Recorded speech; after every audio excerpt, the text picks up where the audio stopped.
Perkenalkan, nama saya Patrisius Yogatvenda dari 12 MIPA 5 absen 22. Nama saya Dava Kristaramansyah dari kelas 12 MIPA 5 nomor absen 8. Perkenalkan, nama saya Halimah Nur Amalia dari kelas 12 MIPA 5 nomor absen 12. Perkenalkan, nama saya Regita Yupramusti dari kelas 12 MIPA 5 nomor absen 26. Perkenalkan, nama saya Salsabila Anggia Putri dari kelas 12 MIPA 5 nomor absen 29. Dasar teori dari praktikum rangkaian sel volta. Ilmu kimia banyak membahas berbagai cabang ilmu yang berhubungan dengan kehidupan sehari-hari, di antaranya yaitu elektrokimia. Elektrokimia ini diartikan sebagai cabang ilmu yang mempelajari hubungan antara energi listrik dengan reaksi kimia.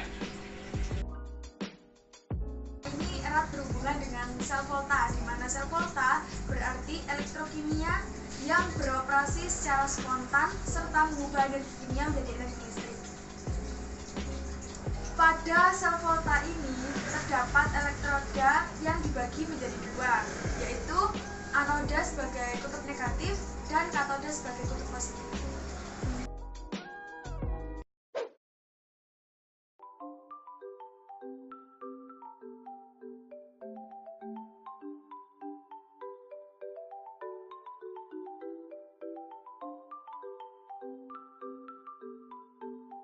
Sel volta terdiri atas elektroda dan elektrolit. Elektrolit ini terkandung pada beberapa tumbuhan, buah-buahan, maupun bahan pangan.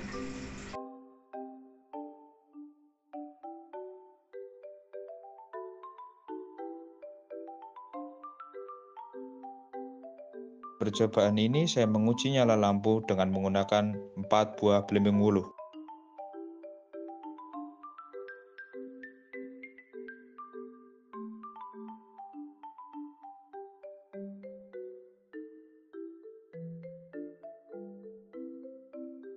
Selanjutnya mengukur tegangan 4 buah belimbing wuluh dengan skala 20 dCV dan dihasilkan 1,85 volt.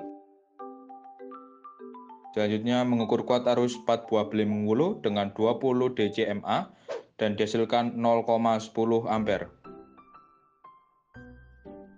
Percobaan selanjutnya saya menguji nyala lampu dengan 6 buah belimbing wuluh.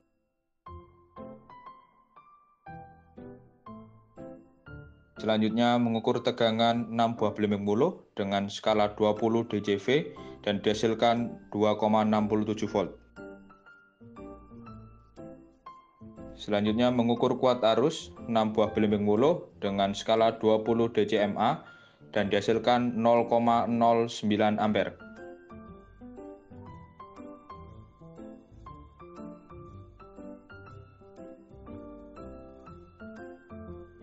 Setelah terbentuk rangkaian seperti ini, lalu kita uji nyala lampu pada 4 buah jeruk nipis. Sisi terpanjang pada lampu menunjukkan kutub positif dan yang terpendek adalah kutub negatif. Lalu gabungkan pada masing-masing kabel dan dihasilkan nyala lampunya adalah redup.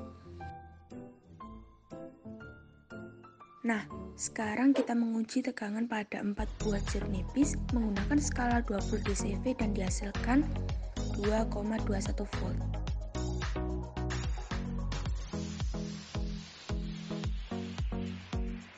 Selanjutnya kita ukur kuat arus listrik pada 4 buah jeruk nipis menggunakan skala 20 dCma dan dihasilkan 0,22 ampere.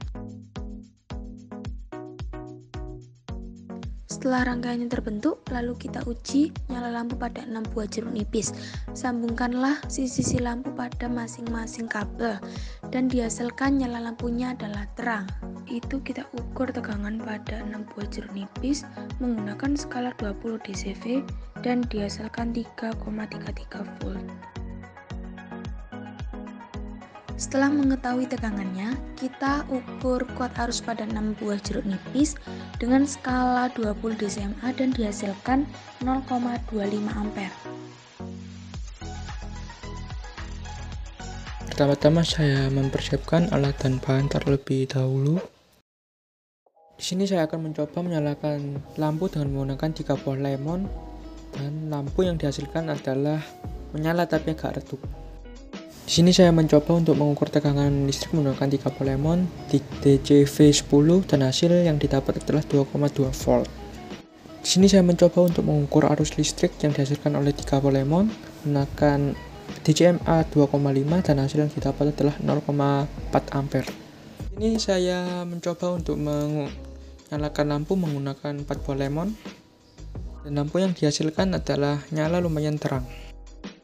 Di sini saya akan mencoba mengukur tegangan dari 4 polemon tersebut menggunakan multimeter dengan DCV10 dan hasil yang didapatkan adalah 2,8. Yang terakhir saya mengukur arus listrik dengan menggunakan 4 polemon dengan menggunakan DCMA 2,5 dan hasil yang didapat adalah 0,4 ampere. Tabel di sebelah saya yang sudah saya cantumkan yaitu tabel hasil pengamatan dari kelompok kami. Pada percobaan pertama, kelompok kami menggunakan 4 buah belimbing hulu dan menghasilkan tegangan sebesar 1,85 volt dengan skala 20 dCV dan juga tegangannya 0,10 ampere dengan skala 20 dCMA dan nyala lampunya redup.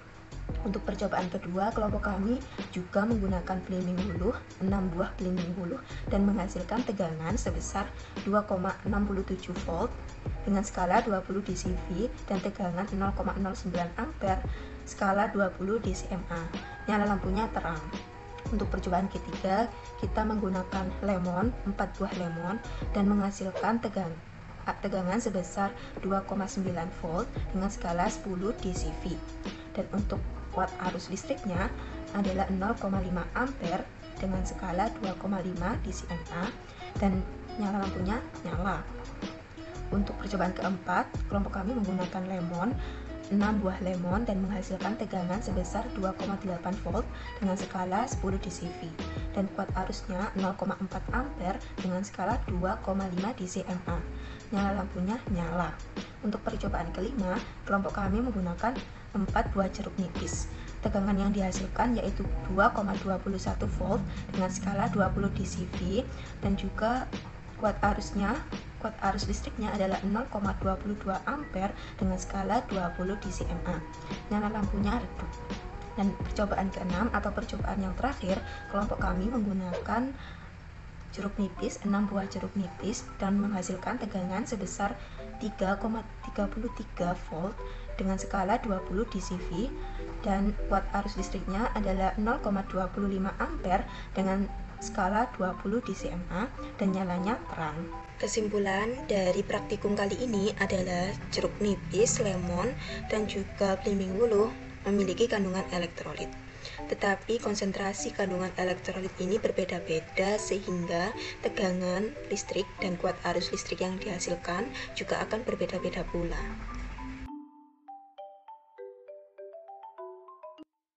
Saya akan menguraikan hasil analisis mengenai praktikum sel volta menggunakan buah-buahan.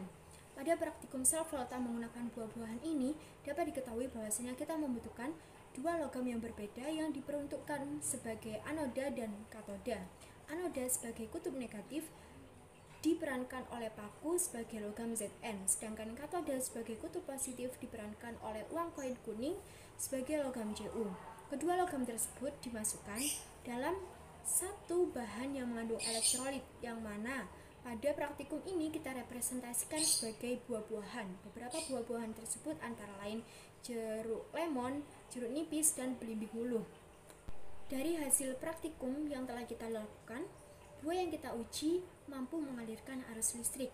Hal tersebut dikarenakan oleh beberapa hal, seperti faktor dari komposisi buah-buahan itu sendiri maupun komponen pendukung pada percobaan tersebut. Komposisi pada buah-buahan jeruk lemon dan jeruk nipis beberapa diantaranya memiliki kesamaan seperti kandungan asam sitrat, asam amino, glikosida kalsium, dan lain-lain. Sedangkan pada belimbing hulu ini memiliki komposisi diantaranya zat tanin, saporin, glukosa, sulfur, dan asam format. Dua elektroda yang berbeda yang ditempatkan dalam elektrolit akan terjadi reaksi secara spontan atau dalam artian reaksi oksidasi reduksi. Pada mulanya, elektroda Zn akan melepaskan 2 elektron. 2 elektron ini akan bergerak dari anoda ke katoda atau ke elektroda Cu. Elektroda Cu ini akan menangkap 2 elektron yang telah dibebaskan oleh Zn sehingga mengalami proses reaksi reduksi yang dinotasikan sebagai Cu2 plus 2 elektron menjadi Cu. Sedangkan Zn akan mengalami reaksi oksidasi yang dinotasikan Zn menjadi Zn2 plus 2 elektron. Elektron ini akan mengalir melalui kabel yang telah dihubungkan dari anoda ke katoda. Muatan elektrolit ini diangkut oleh kation ke katoda dan anion ke anoda, sehingga dari proses tersebut terjadi berulang-ulang sehingga menghasilkan arus listrik. Dan dari percobaan tersebut dapat dinotasikan atau biasa dikatakan sebagai notasi sel yang berbentuk seperti ini. Dari data hasil praktikum, bahwasannya arus dan tegangan yang dihasilkan pada tiap buah memiliki perbedaan. Arus dan tegangan yang lebih besar terjadi pada buah lemon disusul dengan jeruk nipis dan terakhir belimbing ungu yang memiliki arus dan tegangan paling kecil. Perbedaan tiap buah memiliki arus dan tegangan tersebut dipengaruhi oleh tingkat keasaman atau pH dan juga komposisi elektrolit pada masing-masing buah. Komposisi elektrolit yang tinggi dan pH yang lebih rendah akan menghantarkan arus listrik yang lebih besar, sehingga pada jeruk lemon memiliki komposisi elektrolit yang lebih tinggi dibandingkan dengan ketiga buah yang diuji dan memiliki pH yang lebih rendah dibandingkan dengan ketiga buah yang diuji tersebut, sehingga menghantarkan arus listrik yang sangat besar, sehingga otomatis tegangan dan arus yang dihasilkan pun semakin besar. Kesimpulan dari praktikum kali ini adalah jeruk nipis, lemon, dan juga belimbing wuluh memiliki kandungan elektrolit. Tetapi konsentrasi kandungan elektrolit ini berbeda-beda sehingga tegangan listrik dan kuat arus listrik yang dihasilkan juga akan berbeda-beda pula. Sekian dari kelompok kami, mohon maaf bila ada kesalahan. Wassalamualaikum warahmatullahi wabarakatuh.